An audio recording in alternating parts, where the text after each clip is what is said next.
ještě budeš něco říkat ty i? Ne. Sorry. Yeah, okay. All right. Sure.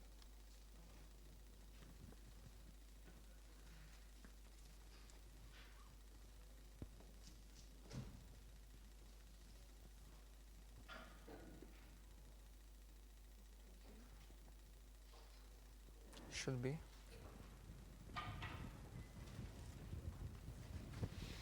Hi. So just a quick announcement before the talk. There's a whiteboard in the hall, so please propose your lightning talks and vote for them. So I think we can start with the first talk. So let me start with a story. Once upon a time, in a different cyberspace, behind 7 proxies and 7 firewalls, developers used only isolated, reproducible, and portable development environments. And all was well. Now, does that sound like a reality to you or a fairy tale? Raise your hand if this is your daily reality. Great, you really use 9 or 7 proxies and firewalls.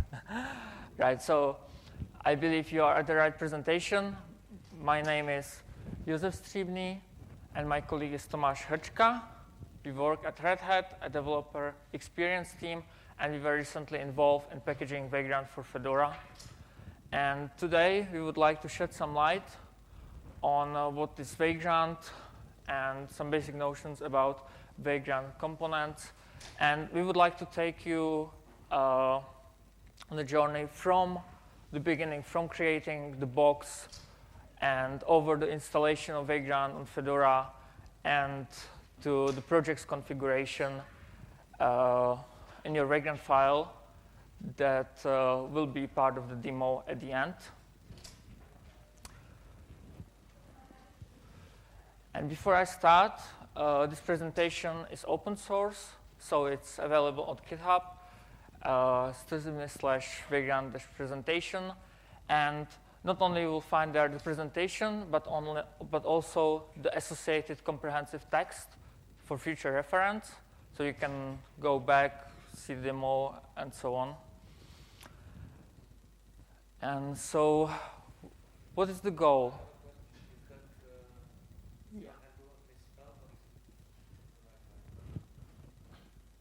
It's the right way. It's my German name. So, as a developers, we work on many projects.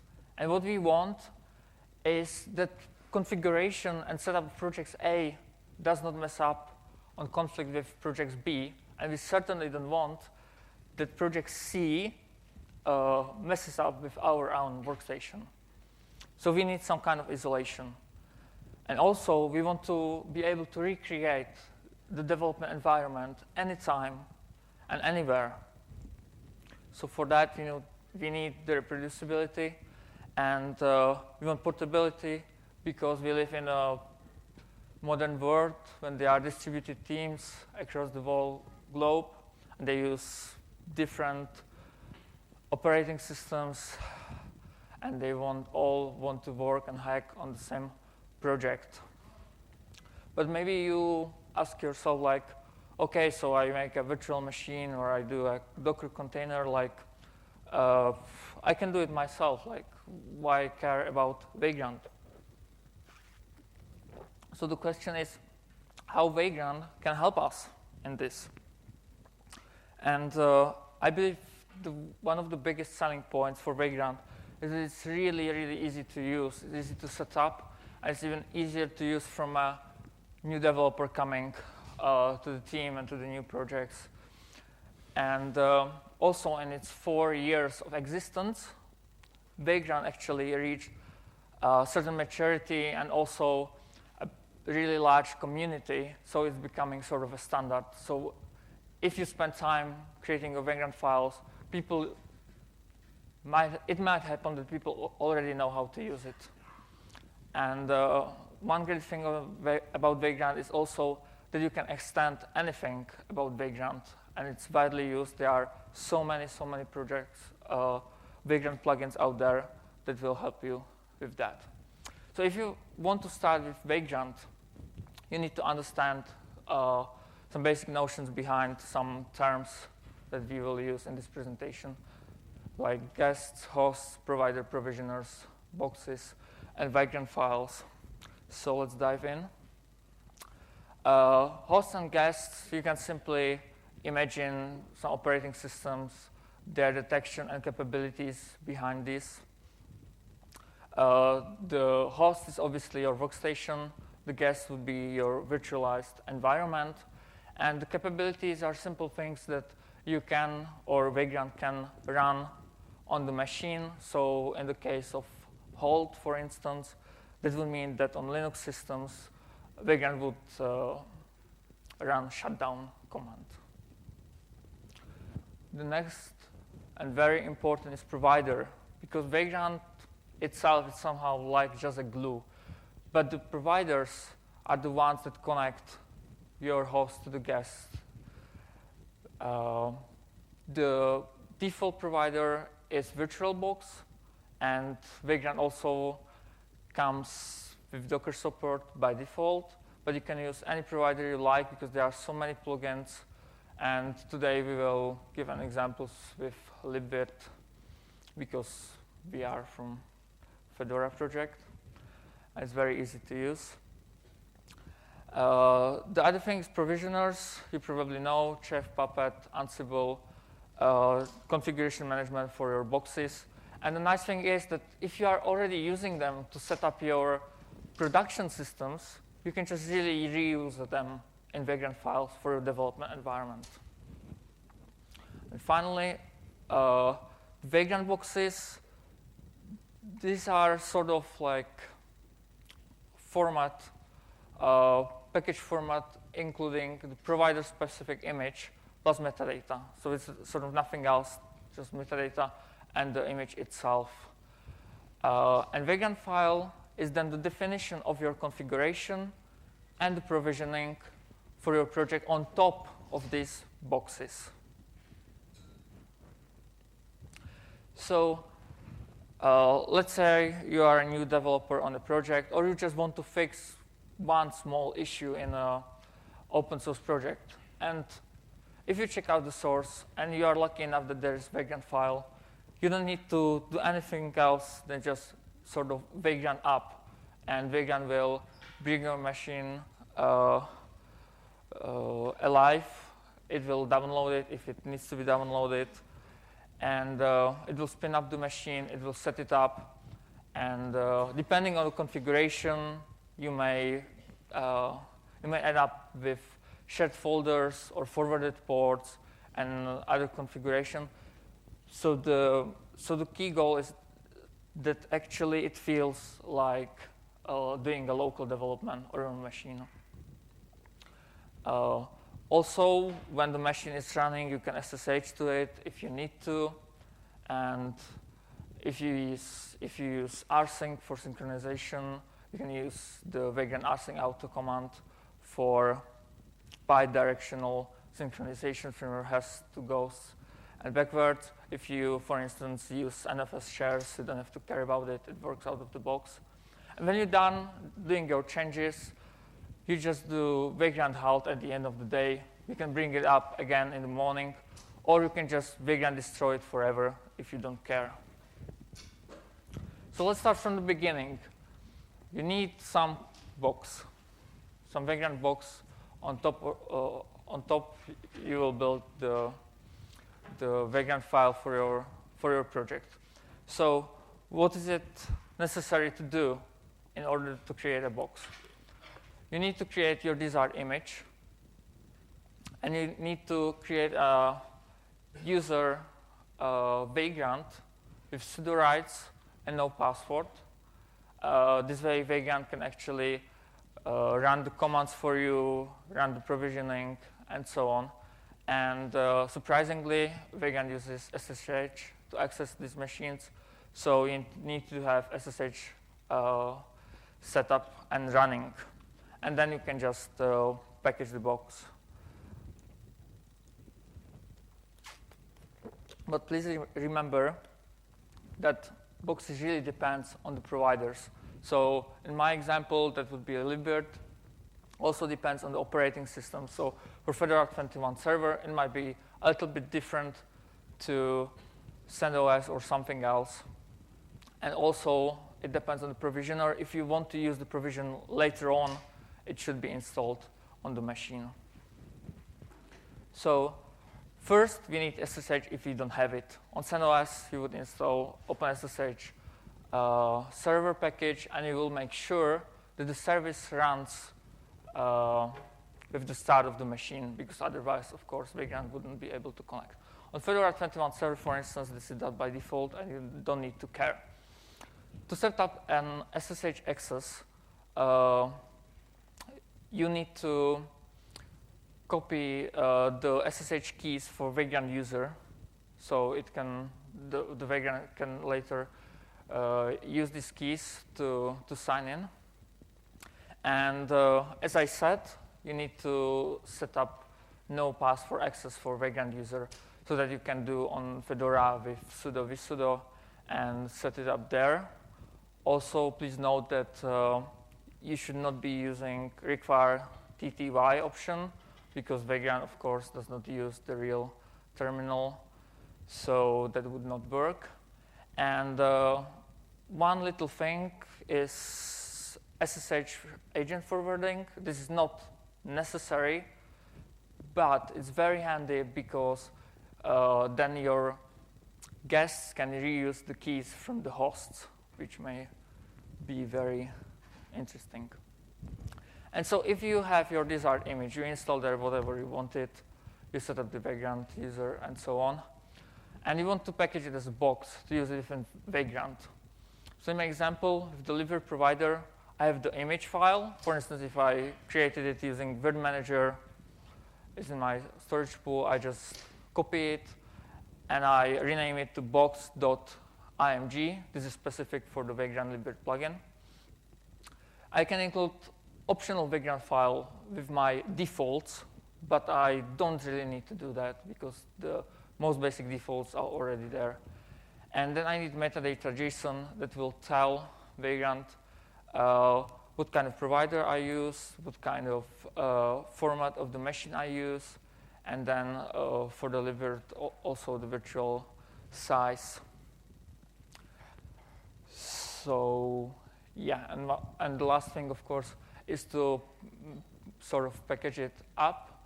So that means using a simple tar command, making a tar archive, and that's actually it. So the boxes are just tars with images and metadata and nothing more. But of course, we don't want to do all that manually. So we can do it in a Zen way. There are projects that will help you with that. One of them is VV. It's just simple Ruby gem. You can search for images you want, KVM, for instance, for the use with libvirt, and then you just define it and build it. It's super simple. If you look on the template, there are just a bunch of shell scripts. They probably do something we discussed today, and they also come usually with Puppet and Chef already prepared. And the last option, of course, the most developers would use just to search and find some Vagrant box you can reuse. You can use the official service, the Vagrant Cloud, which got renamed to Atlas. If you use it, there's one little neat feature. You can just Vagrant up and then include the username / the box name, and then you can even specify the provider, and it will download and set up the project for you. So it's very handy. If not, then you can just use Vagrant box add command to add the box. And on top of that, you will start building your project's configuration, but you also need to have Vagrant installed And that brings me to Vagrant in Fedora. It was submitted as a Fedora 22 feature. So Vagrant and Vagrant libvirt will be available in Fedora 22. The builds are already done and ready. So the only thing you would need to do is the DNF install vagrant-libvirt, and that's it. We are thinking also about creating a Vagrant group for maybe all the packaged plugins we will package in time in the future. So we'll see. And in the meantime, you can also use the Copper builds for your older Fedoras or for RHEL and help us to test that. And now I would like to pass the word to my colleague Tomáš.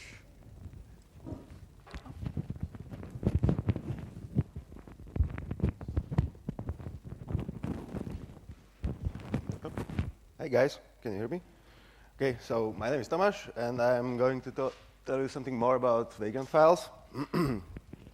Well, Josef told you a story about the developer working with multiple firewalls, proxies and stuff, and so on. I'll tell you a story about said Fedora developer working with Fedora Rawhide, who was trying to make this demo yesterday during the day, and suddenly Fedora just broke.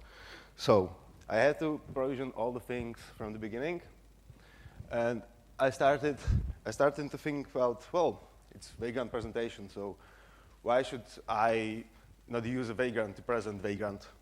So this is basic provisioning. What it does, it only invokes a couple of shell commands. It installs some software. It will install Nginx web server and configure the Nginx web server, install Docker, let it start on virtual machine spawn, and so on. So as you can see, it's this easy to create a replicable environment. I'm currently running my own image, which is called Fedora 21 Cloud. You can find that image in the Atlas at HashiCorp. Basically, if you do the line you can see there, defining VirtualBox and do defining the box and do Vagrant app, the box will be automatically downloaded from the HashiCorp, and it will try to boot the virtual machine. So if you want to try some cool Vagrant demos, all you need to do is to clone the Git repository, then Vagrant add, then Vagrant app, and Vagrant SSH. And what you will find in the box is a couple of Vagrant files. This is one of them. The other one is Docker. Docker is cool, right? Everyone using it. And we need more layers. So why would you use only Docker if you can use Docker from Vagrant file?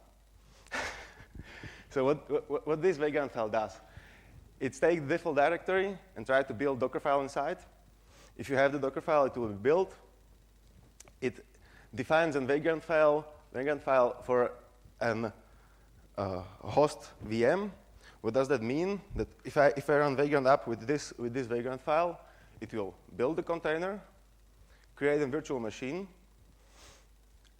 spawn Docker there, and spawn the container inside. I'll show you how that works in a moment. So I force this option with host VM through. What does that mean? That means that you can have two Vagrant files, one defining, let's say, your atomic host, because we all love atomic, and the other one that is defining your Docker application. So with one command, you have atomic virtual machine spawned, you can SSH to it, and container running inside.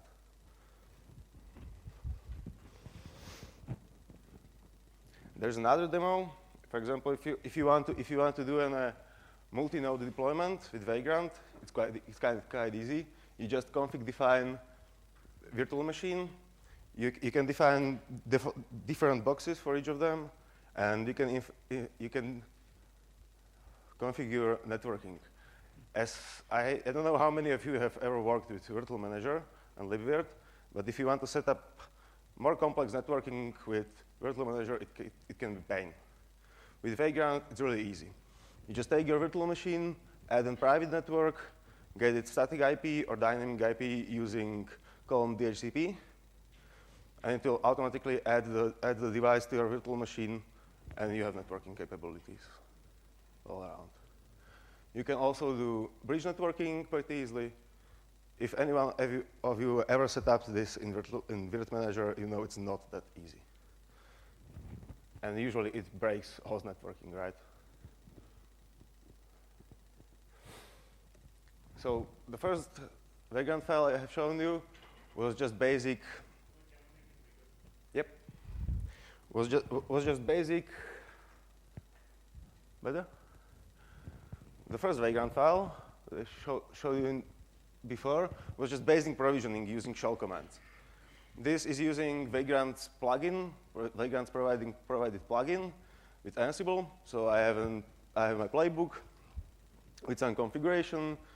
All I do is config VM provision Ansible, do the block of your code, Vagrant up, and provisioning is done by Ansible for you. It's that easy.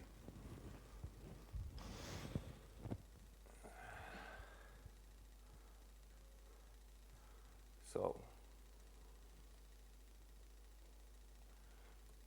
you can see a couple of directories here. As I said, you can download this Git repository, Vagrant app, the demo machine, and you can try all of them.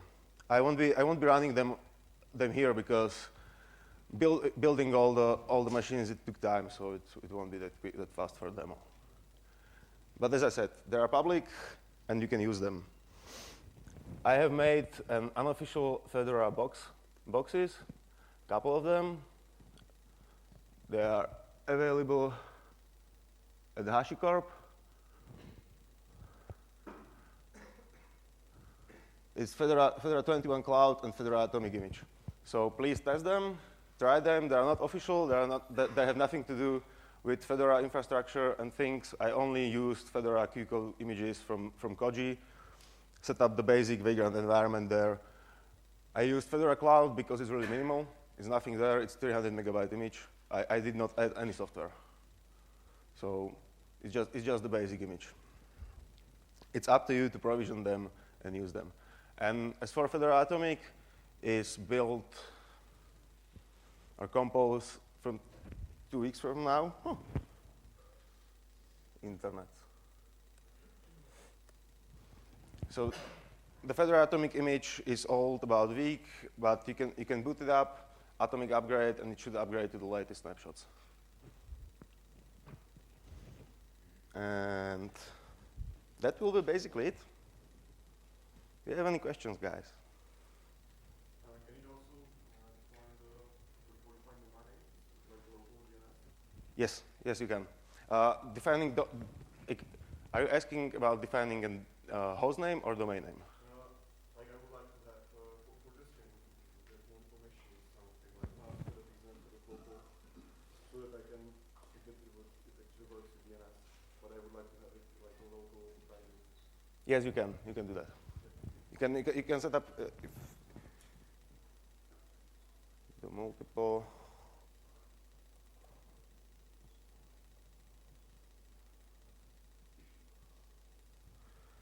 You can set up, for example, for this multi-machine setup, I can define host name for each of them.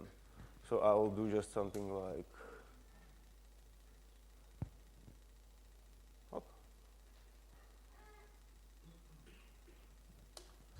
bb.vm.host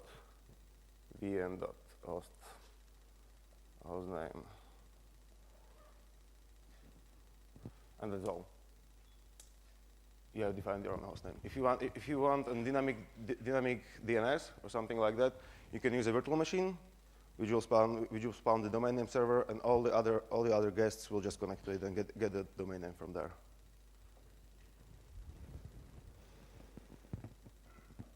Other questions?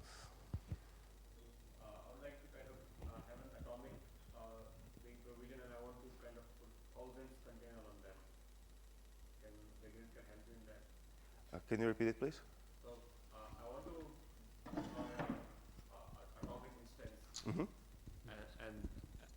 and then put thousands container in that. Yeah. So is that something doable here? You can do anything you want with Vagrant files. It's like the Vagrant file allows you to provision machine as you wish. Okay. So if you have a functioning atomic image, you can add to it whatever you want. The question basically I have is, how do I say that I want to have thousands container being started through a Vagrant file? I see. Let me show you that.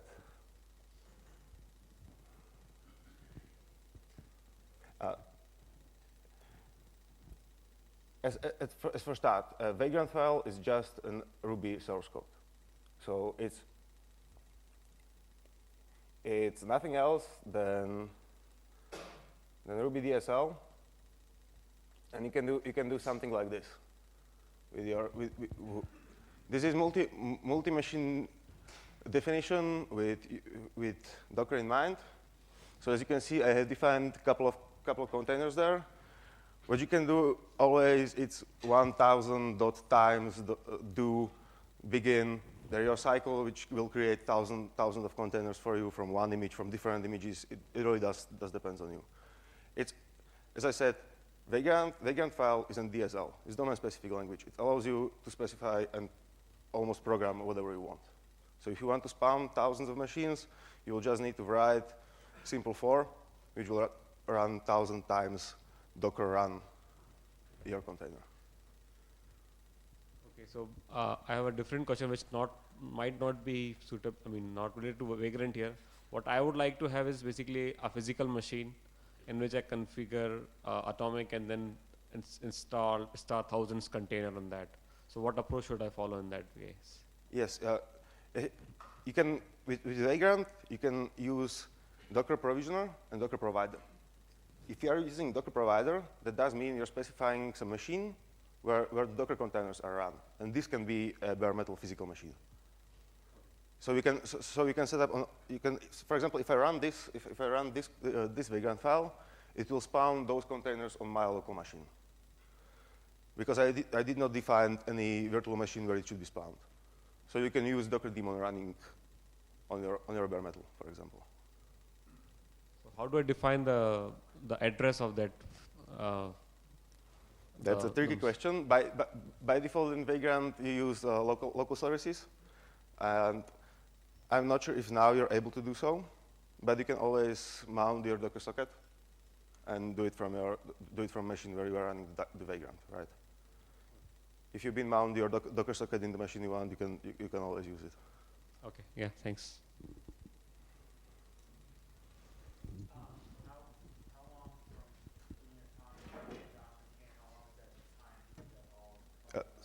Sorry, I didn't hear the beginning. How long is it to get the atomic and the atomic machine or VM, and then Docker on top of that with the container running from start to finish? How long does that period of time take?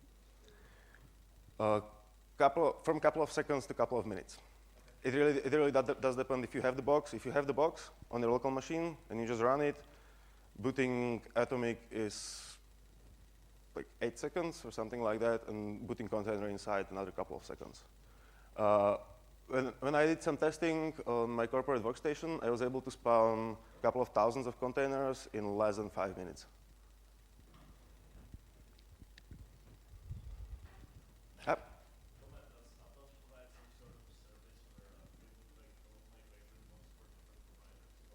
Yes, I will show you.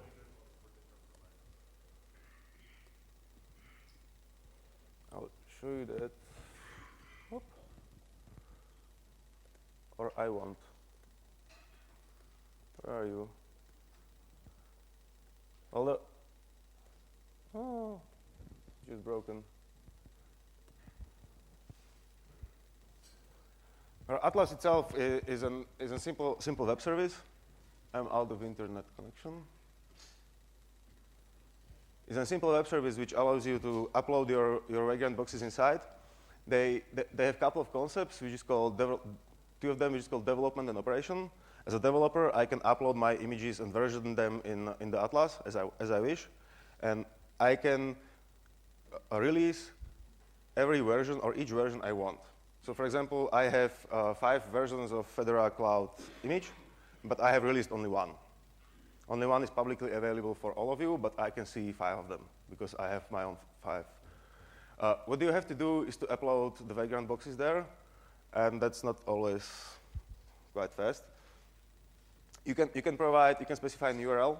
So for example, if you are building Koji, and you build your Vagrant boxes inside of Koji, you can just provide URL to Atlas, and it will download the Koji build for you and create the box inside of Atlas.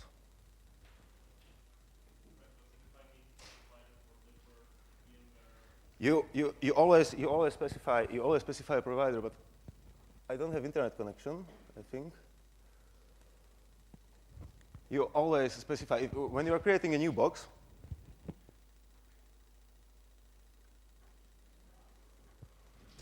I'm out of internet. Okay. If you are creating a new box, you're asked basically for name, version, description, and provider. So you can upload different boxes for different providers. For libvirt, for Docker, for Vagrant, but you always have to upload the box. Can I change the provider? So basically, I have written the Vagrant file for libvirt. I want to now put the same Vagrant file in the VMware. Yeah, if you want to do this, the best way to do it is to use Vagrant plugin called mutate, you will just invoke command Vagrant box mutate name of your box and name of provider. It will automatically run a couple of scripts and create your box for a different provider. I don't know if any of you had luck running VirtualBox on Fedora. I tried it multiple times, and I'm not able to do it, so I'm not able to mutate boxes from VirtualBox. Because VirtualBox is de facto default for Vagrant. Everyone is using it. If you look at the Atlas HashiCorp, there is one image, which is LXC, which is from someone from Red Hat who did the work a couple of weeks ago. And there is this another one for libvirt, which is from me. And basically everything else is for VirtualBox only. There was over here.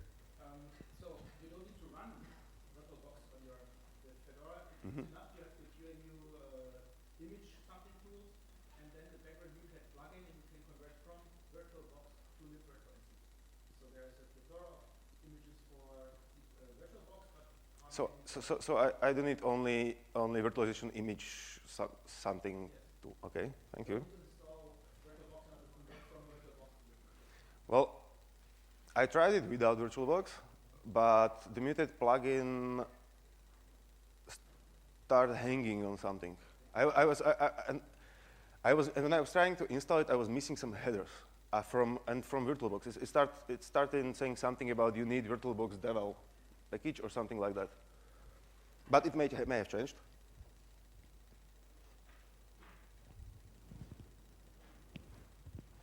Any other questions or comments?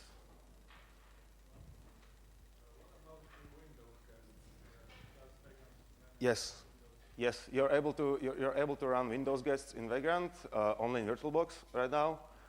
You're able to run Windows XP 32-bit with some limitations, but as of Windows Vista or Windows 7, you are able to run any of them. Yes, 64 bits, only 64 bits, I think. Only Windows XP is 32-bit because the 64-bit was a joke.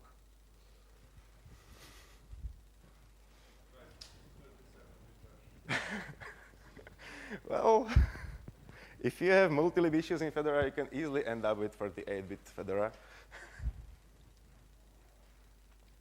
So yes, the Windows guests are supported in Vagrant, but you have to have underlying technology that supports it. For example, you are not able to run Docker container of Windows yet. But we will come there.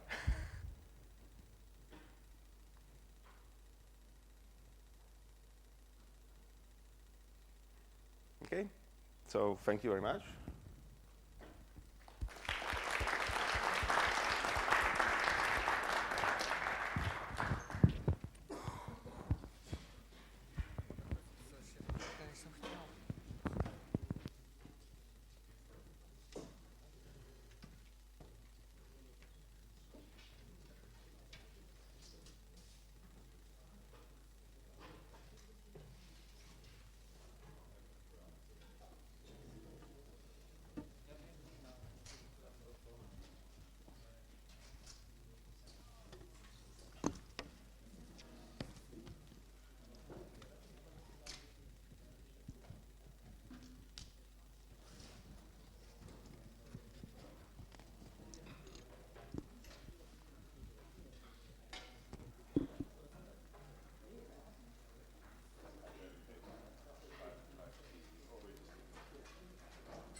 So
like 2 months worth.